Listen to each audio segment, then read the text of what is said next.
अस्सलाम वालेकुम दोस्तों। कल इटली में ईद थी और कल ही पाकिस्तान में इटालियन एम्बेसी इस्लामाबाद ने जो फैमिली वीज़ा वाले हैं उनके लिए एक अच्छी खबर दी।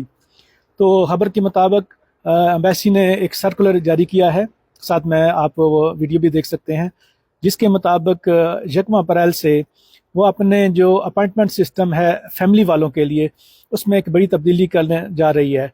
तो BLS पे आप अपनी जो रजिस्ट्रेशन है वो करा लें और फिर वो अपॉइंटमेंट जो है उसमें आसानियाँ और जल्दी की जाएगी।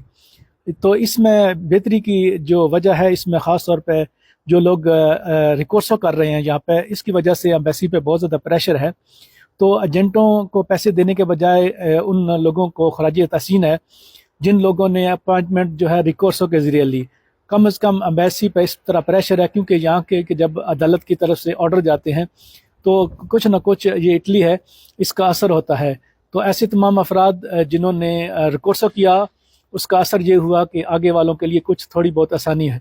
आगे हम देखेंगे कि ऐसे आगे कैसे काम चलता है। तो फ़िलहाल ये एक अच्छी खबर है फैमिली वीज़ा वालों के लिए कि कम अज़ कम जो है एक मुमकिनात है, कुछ हो सकता है मुमकिन हो जाए। तो आप इस चीज़ को फॉलो करें और एजेंटों के दरवाज़ों पर जाने के बजाय आप इस तरह के तरीके इस्तेमाल करें, रिकोर्सो करें, या जब इस तरह के कोई मौका मिलता है तो कम अज़ कम फैमिली जो रीयूनियन है उनके लिए कुछ न कुछ हो जाता है थोड़ी देर बाद। तो आप इस मौके से भी फ़ायदा उठाएं, अपने जो रजिस्ट्रेशन है वो करा लें और देखें कि इंशाल्लाह आगे इसमें बेहतरी आएगी। क्योंकि जितना हम एजेंट माफिया को कम सपोर्ट करेंगे उतना ही हमारे लिए फ़ायदा है। तो या तो आप रिकोर्सो करें और या फिर इस तरह के जब कोई वैसी कोई मौका देती है तो उससे फ़ायदा उठाएं, ताकि इस करप्शन का खात्मा किया जाए और एजेंट माफिया से जान छुड़ाई जाए हमेशा के लिए। जैसे कि पहले हुआ करता था कि इटली की एम्बेसी के अपार्टमेंट का कोई चक्कर नहीं था पैसों का, लेकिन पिछले 4-5 सालों में ये मसला बना है। तो एक अच्छी और गुड न्यूज़ है।